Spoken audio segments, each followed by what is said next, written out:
اور جب میں نے آپ کا ہدیہ دکھایا تو اس نے دروازہ کھولا اور پھر اپنی بیٹھک میں بٹھایا اور خود میرے لیے کھانے پینے کی کتنی چیزیں لایا اور میرا شکریہ ادا کیا۔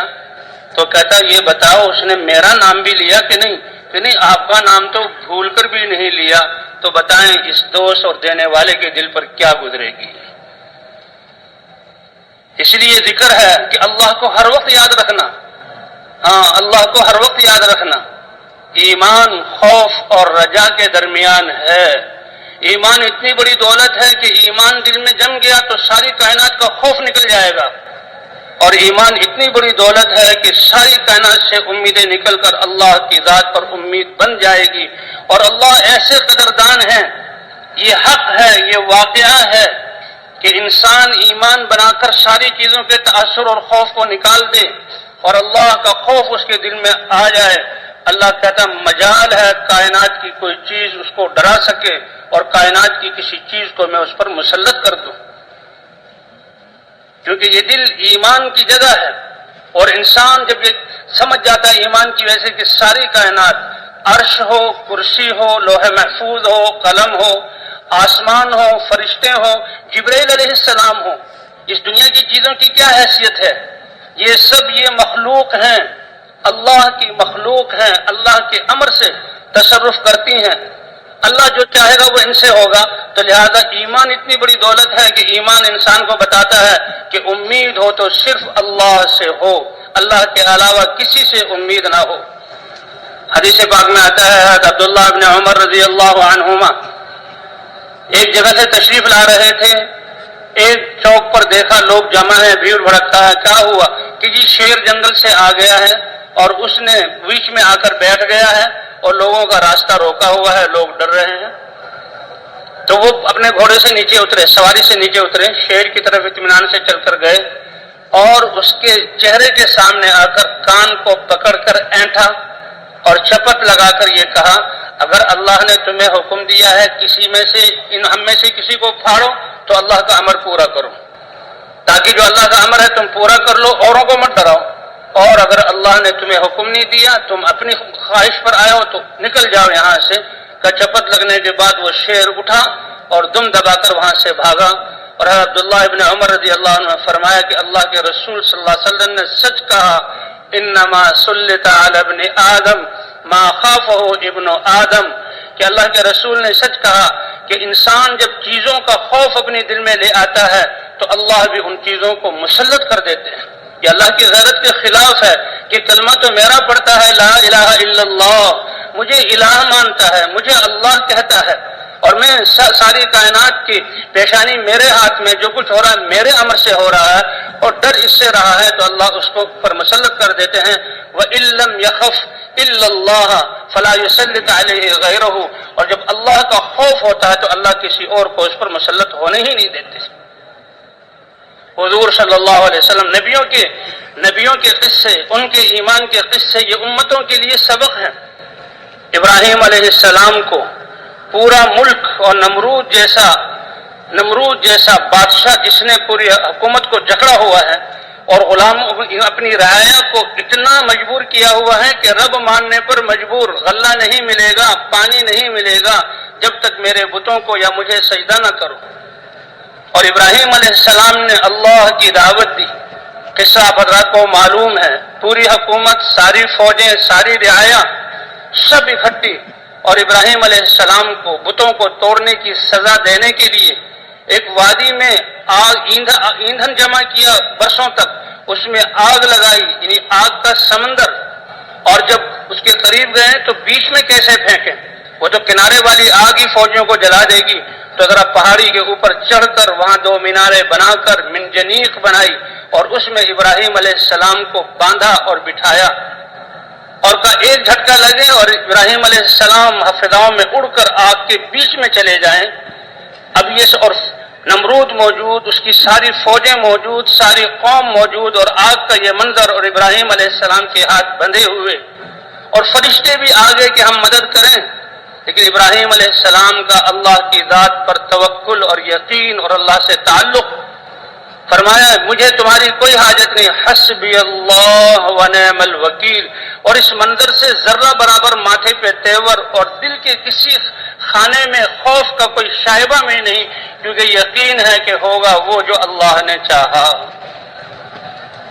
تو بھئی یہ ہے ایمان کا تقاضا، دعوت ایسی دیں، عبادات ایسی کریں، اس زندگی کو ایسا گزاریں کہ یہ یقین بن جائے، ایسا منظر بھی ایمان والوں کے دل کو نہ ہلا سکے۔ اور جب آگ کے شعلوں نے استقبال کیا، فوراً اللہ کی طرف سے حکم، یا نار کونی بردا وسلاما علی ابراہیم، اے آگ تو میرے ابراہیم کے لیے ٹھنڈی اور سلامتی والی ہو جا۔ وہی آگ جو جلانے والی ہے وہ ٹھنڈی ایسے ہوئی جیسے سردی لگے، تو اللہ نے حکم نہیں، سلامتی والی کہ ٹھنڈ سے بھی تکلیف نہ ہو۔ اسی آگ نے اسی وقت ان رسی کو جلایا جس میں ابراہیم علیہ السلام بندھے ہوئے تھے، اور ابراہیم علیہ السلام کے جسم کا ایک بال اور ان کے پہنے ہوئے کپڑوں کا ایک دھاگا بھی جہاں آگ نے نہ جلایا۔ جیسا انا عند ظن عبدی بھی، اے میرے بندے تیرا یقین اتنا طاقتور چیز ہے کہ جیسا تمہارا میرے ساتھ گمان ہوگا ویسے میں تمہارے ساتھ معاملہ کروں گا۔ اگر مجھ پر بھروسہ کیا، مجھ سے ڈر کر زندگی گزاری، تو میں خود اپنی قدرت سے وہ کام بناؤں گا تمہارے جو ساری کائنات مل کر اس کام کو کر نہیں سکتی۔ تو یہ ایمان اتنی بڑی چیز ہے۔ حضرت موسیٰ علیہ السلام 40 سال کی محنت کے بعد، یہ بنی اسرائیل روحانی اعتبار سے نبیوں کی اولاد، نبیوں کی علماء اور مشائخ یہ تو ان کی امت میں سے ہیں، ان کے متبعین ہیں، انبیاء کی اولاد۔ اور اللہ نے یوسف علیہ السلام کے حسن سلوک اور اخلاق اور اپنے قول اور اخلاق اور سے دعوت دینا، اس کی وجہ سے اللہ نے ان کو ملک مصر عطا کیا، تو وہ ساری چودراہٹیں اور سارے مناصب بنی اسرائیل کے پاس تھے، لیکن اللہ کا کسی سے رشتہ نہیں ہے۔ اللہ تو ایمان کو اور اعمال کو دیکھتے ہیں۔ ان اللہ لا ينظر الى صورکم ولا الى اموالکم ولکن ينظر الى قلوبکم واعمالکم، اللہ تمہارے دلوں کو دیکھتے ہیں۔ ان اللہ لا يغیر ما بقوم حتى يغیروا ما بانفسهم، اگر امن خوف سے بدلتا ہے، عافیتیں نفرتوں سے بدلتی ہیں، نعمتیں فقر و فاقہ حالات سے بدلتی ہیں، اور عزت جو ہے محبتیں دشمنیوں سے بدلتی ہیں، اے انسانوں وہ تمہارے جسم کے نکلے ہوئے اعمال کی وجہ سے ہے۔ تمہارے جسم کے نکلے ہوئے اعمال، اللہ نے مثال دی مکہ مکرمہ کی کہ یہ مکہ مکرمہ جیسا شہر ہو، ابراہیم علیہ السلام کی قربانی سے بیت اللہ بنایا ہو، اور روئے زمین کا سب سے بہترین جہاں ٹکڑا زمین کا جہاں بیت اللہ ہے، جی ہاں بیت اللہ ہے، اور اللہ نے ان بیت اللہ والوں کو امن دیا، ابراہیم علیہ السلام کی وجہ سے رزق مہیا کیا، چاروں طرف سے خوب ریل پیل ہے اور رزق وہاں آ رہا ہے،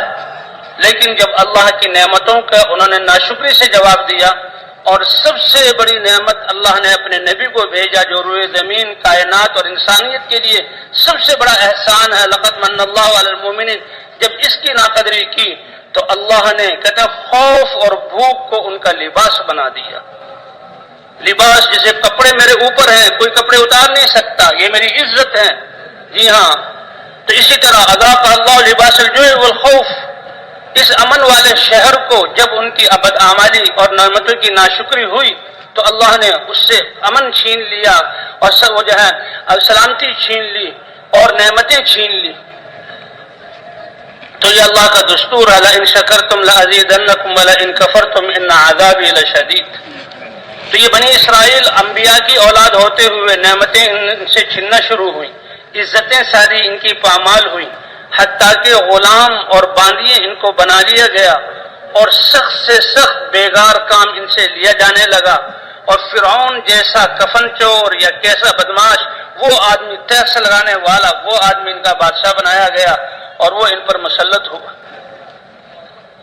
اللہ فرماتے وَنُرِيدُ أَن نَّمُنَّ عَلَى الَّذِينَ اسْتُضْعِفُوا فِي الْأَرْضِ وَنَجْعَلَهُمْ أَئِمَّةً وَنَجْعَلَهُمُ الْوَارِثِينَ۔ انقلاب جو اللہ لاتے ہیں اور قوموں کی جو حالتیں سدھارتے ہیں اور ان پر اپنے انعامات کرتے ہیں، اس کے لیے ایک اللہ کا نظام اور ایک ترتیب ہے۔ اللہ کی قوت اور طاقت تو ایسی ہے، قدرت ایسی ہے، انما امرہ اذا اراد شیئا ان یقول له کن فیکون، جب اللہ کسی چیز کو وجود دینے کا ارادہ فرمائے تو کن کہہ دیتے ہیں، وہ چیز بن جاتی ہے۔ ساتوں آسمان کی چھت اللہ نے اوحا الی السماء ان کونی فکانت، یہ آسمان بن گئے، کھڑے ہو گئے بغیر چھت کے۔ آج ایک واقعہ سنایا کہ ایمان والا جس کے دل میں ایمان ہو وہ کتنا اپنے رب پر اس کو یقین، کہ ایک سیدھا سادہ سا آدمی اس کو دعوت شروع کی تو کہا ہاں سائیں میں تو اللہ پر اتنا ایمان رکھتا ہوں، اور اس نے ایک تنکا اٹھایا اور یوں اوپر لے جا کر اس تنکے کو چھوڑا اور وہ تنکا گر گیا۔ دیکھنے والے کہنے لگے کہ بھئی یہ کیا کر رہا ہے؟ ایک تنکا زمین سے اٹھایا، اس تنکے کو اوپر کر کے چھوڑا اور وہ تنکا نیچے گر گیا۔ کہا دیکھو یہ ہلکا سا تنکا فضا میں ٹھہر نہیں سکا، میرا رب جو کتنی بڑی قدرت والا ہے، 7 چھتوں کو بغیر ستون کے اپنے حکم سے کب سے اس نے روکا ہوا ہے، 7 چھتوں کو روکا ہوا۔ کیسی سادہ سی مثال میں اسے سمجھا دیا۔ اللہ نے فرمایا ہم نے اپنے حکم سے اپنی جگہ سے یہ ٹل جائیں، اس کو روکا ہوا ہے، اس کو روکا ہوا ہے۔ تو ارادے کی طاقت اتنی، اور یہاں بھی اللہ فرما رہے ہیں اس قوم پر ہم نے احسان کرنے کا ارادہ کیا اور ان کو پستی اور ذلت سے نکال کر رہبر اور رہنما بنانے کا ارادہ کیا اور ان کو طاقت اور سلطنت دینے کا ارادہ کیا، چھینا ہوا ملک ان کو واپس دینے کا ارادہ کیا۔ سالوں جنگیں چلتی ہیں، کوئی فیصلہ نہیں ہوتا، آج ہماری آنکھوں کے سامنے ان کو چھینا ہوا ملک، پورے ملک کا وارث خالی کر کے ان کو وارث بنانے کا ارادہ کیا اور ان کے دشمنوں کو ان کے سامنے ہلاک کر کے ان کے دل کو ٹھنڈا کرنے کا ارادہ کیا۔ لیکن اس حالات کے بدلنے کے ارادے کے لیے اللہ کی ایک سنت ہے، اور وہ سنت نبیوں کا آنا، ان کی تربیت کا ہونا، نبی کا دعوت کو لے کر اٹھنا، پھر ایمانوں کا دل میں آنا۔ تو ایک طرف اللہ کے ارادے کا ظہور تخلیق کے اعتبار سے امر کن سے چیز کو پیدا کر دیتے ہیں، اور ایک طرف قوموں کی تقدیر کو بدلنے اور ان کو مصیبتوں سے نکالنے، ذلتوں سے نکال کر عزت پر ڈالنے اور ناراضگی سے نکال کر رضا کی راستے پر لانے کے لیے نبیوں کی ایک محنت ہوتی ہے۔ 40 سال لگے اس کے لیے، بلکہ 80 سال موسیٰ علیہ السلام پیدا ہوئے کہ یہ وہ ہستی ہے جس کی وجہ سے بنی اسرائیل کی تقدیر بدلے گی اور یہ گمراہیوں سے نکل کر اللہ کے دین پر آئیں گے، اور اللہ نے ان کو چھوڑا ہوا ہے دین کی محنت کی وجہ سے عذاب میں ہے، اس سے نکل کر اللہ کی رحمتوں کے نیچے آئیں گے۔ لیکن کن حالات میں پیدا ہوئے کہ فرعون کو جب اس نے نجومیہ سے پوچھا میں نے یہ خواب دیکھا ہے کہ یہ بنی اسرائیل جو تمہاری بیگار قوم ہے اس میں ایک بچہ پیدا ہوگا اور وہ بڑا ہو کر تمہاری سلطنت کو توڑ پھوڑ دے گا اور تمہیں ہلاک کر دے گا، تو یہ لوگ ڈرتے بہت ہیں اپنی حکومت کے جانے سے۔ جس کے دل میں اللہ کا تعلق ہو، 7 زمین آسمان مل جائیں تو ان کی خوشی میں کوئی زیادتی نہیں ہوتی، اور 7 زمین آسمان کی بادشاہتیں نعمتیں چھن جائیں تو ان کو ذرہ برابر خوف نہیں ہوتا، کیونکہ ان آسمانوں کا مالک وہ میرے ساتھ ہے، اور جس کے ساتھ اللہ ہو اس کے پاس سب کچھ۔ تو وہ تو ڈر گیا، اور ایک بچہ جو پیدا ہونے والا ہے اب وہ کیا کر سکتا ہے؟ کہ ہزاروں بچے شہید کروا دیے بنی اسرائیل کے، موسیٰ علیہ السلام پیدا ہوئے تو اللہ نے بھی کہ ہم تمہیں بتائیں گے، اس کو پیدا کر کے دکھائیں گے۔ موسیٰ علیہ السلام کی والدہ بیوہ، والد کا انتقال ہو گیا اور ایک بھائی اس کی عمر سال سے کچھ زیادہ، اب وہ ڈری کہ یہ تو بچے ذبح کیے جا رہے ہیں، کیا ہوگا؟ اللہ فرماتے ہیں ہم نے وحی بھیجی، الہام کیا کہ ڈرو نہیں، اس کے لیے ایک صندوق بناؤ، تو ترخان سے صندوق بنوایا۔ روایتوں میں آتا ہے وہ بھی بڑا حیران ہوا کہ یہ عورت صندوق کس لیے بنوا رہی ہے، صندوق کا کیا کام، اور چھوٹا سا۔ تو وہ کچھ شک میں پڑا، اس کو احساس ہوا کہ بچہ شاید ہے جس کو صندوق میں ڈالے گی چھپانے کے لیے، تو وہ ارادہ کرتا کہ میں فرعون کو بتا کر اس سے انعام لوں اور یہ بچے کو قتل کر دیں،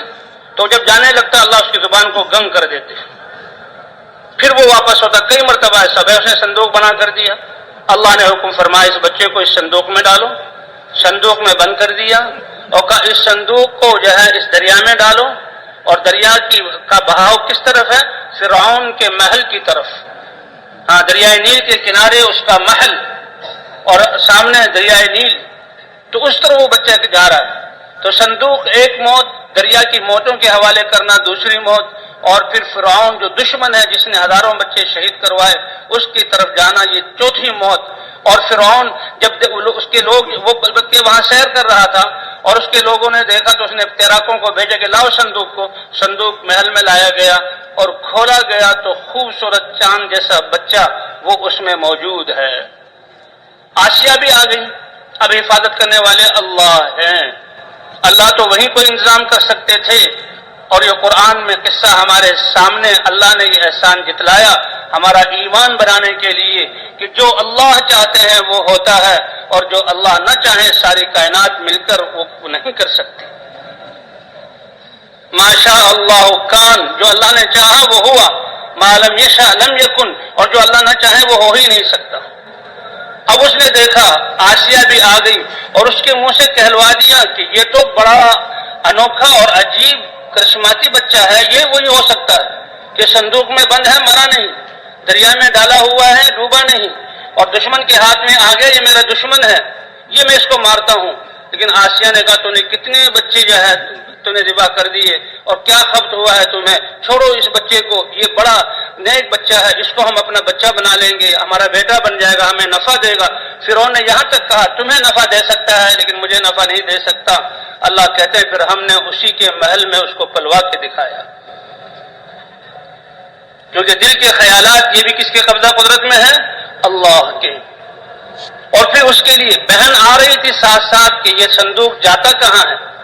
تو دیکھا وہ فرعون کے ہاتھ میں چلا گیا، فرعون کے تیراک اور فوجی اس کو لے گئے، فرعون نے کھولا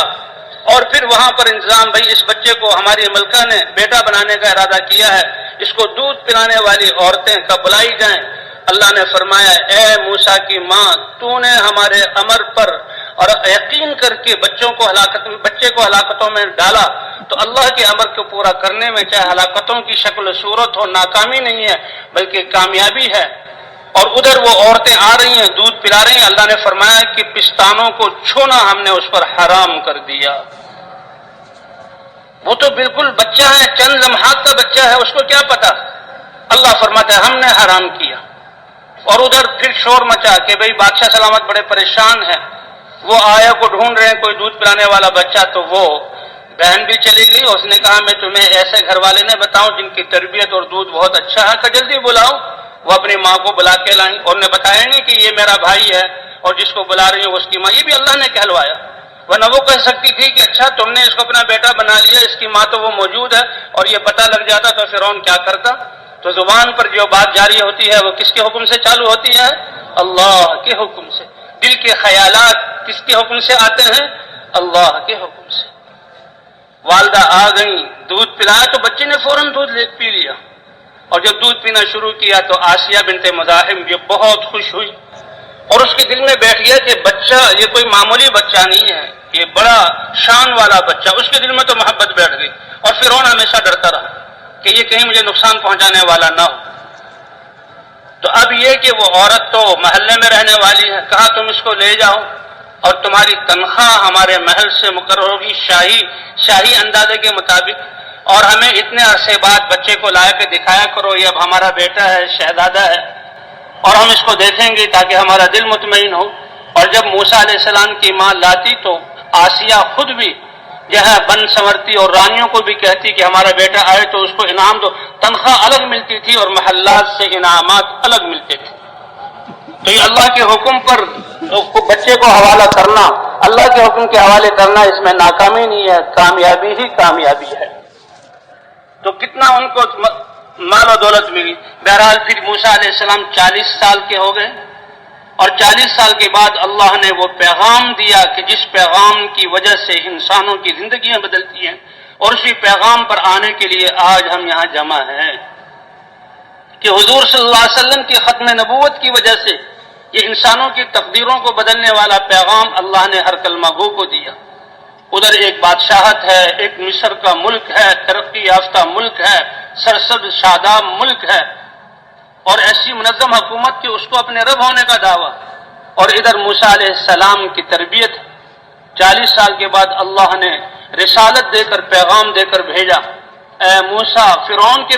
اللہ کا پیغام، اللہ کریم فرعون کتنا ظالم، کتنا عورتوں پر ظلم کیا، بچوں پر، دودھ پیتے بچوں کو ذبح کیا، مردوں پر ظلم کیا، لیکن اللہ حلیم ہے، سزا دیتے نہیں۔ موسیٰ علیہ السلام کو کہا فرعون کی طرف بھی جاؤ اور فرعون سے نرمی سے بات کرنا۔ جی ہاں، قولا لہ قولا لینا، نرمی سے بات کرنا، نرمی ہی سے دل بات کو لیتا ہے کہ ہو سکتا ہے کہ وہ نصیحت حاصل کر لے اور اللہ سے ڈر جائے۔ یہ طریقہ ہے دعوت کا۔ اور بنی اسرائیل کی طرف بھی بھیجا۔ بنی اسرائیل تو مسلمان تھے لیکن بگڑے ہوئے، جسے آج مسلمانوں کے حالات خراب ہیں، یہ ویسے خراب نہیں ہوئے۔ مسلمان اللہ والا اس کے حالات خراب ہوں، یہ احکام کے نکل جانے کی وجہ سے۔ ان اللہ لا یغیر ما بقوم حتی یغیروا ما بانفسہم، نعمتیں، عافیتیں، امن، اللہ کی رحمتیں یہ غصے سے، خوف سے، دشمنیوں سے بدلتی ہیں جب وہ اپنے اعمال کو بھول جاتے ہیں اور فرما برداری کی جگہ نافرمانی کو لے آتے ہیں۔ یہ دنیا میں بھی ہلاک کرنے والی ہیں، آخرت میں بھی ہلاک کرنے والی۔ اس لیے زندگی کا سرمایہ بڑا قیمتی ہے، یہ ہر سانس ایمان والے کا، انسان کا بڑا قیمتی ہے۔ تو موسیٰ علیہ السلام کو فرعون اپنی بنی اسرائیل قوم کو بھی سب سے پہلے ان کو توکل سکھاؤ اور سب سے پہلے ان کو صبر سکھاؤ۔ صبر، فرعون جیسا ظلم ہو رہا ہے، بچوں کو ذبح کیا جا رہا ہے، عورتوں سے بیگار لیا جا رہا ہے اور جوان لوگوں سے پٹائی کر کر کے ان کو پہاڑوں کے پتھر ان سے منتقل کرائے جا رہے ہیں، لیکن اللہ کی طرف حکم کہ ان کو چیخیں نہیں، مظاہرہ نہ کریں، صبر، اے اللہ یہ تیری طرف سے ہے، کیونکہ اللہ پر توکل، اللہ کی ذات پر ایمان، اس کا نتیجہ شکر اور اس کا نتیجہ جو ہے صبر ہے۔ اے موسیٰ ان کو توکل سکھاؤ، اللہ پر توکل، ومن یتوکل علی اللہ فہو حسبہ، جو اللہ پر توکل کر لے پھر اللہ خود اپنی قدرت سے اس کی کفایت کرتے ہیں، کائنات میں سے کسی کا محتاج نہیں کرتے۔ ومن یتق اللہ یجعل لہ مخرجا ویرزقہ من حیث لا یحتسب، اور جو اپنی زندگی کو پاکیزہ نافرمانیوں سے پاک کر لے، اللہ کے احکام پر لے آئے، تو اللہ فرماتے ہیں کہ ساری دنیا والے اس کے راستے کو تنگ کر دیں، اس کو گھیر لیں، تو ہم اس کو راستہ دیں گے اپنی قدرت سے اور رزق دیں گے ایسی جگہ سے کہ عقل والوں کی اور سائنس والوں کی، تجربے والوں کی تجربے، خیالات کے گھوڑے اور ان کا علم اور عقلیں فیل ہو جائیں، نہ سمجھ سکیں کہ یہ کامیابی ان کو کہاں سے ملی ہے۔ وَمَن يَتَّقِ اللَّهَ يَجْعَل لَّهُ مَخْرَجًا وَيَرْزُقْهُ مِنْ حَيْثُ لَا يَحْتَسِبُ۔ یہ محنت ہے ہی، اسی لیے کہ ایمان سب سے بڑا سرمایہ ہے مسلمان کا، ایمان سب سے بڑی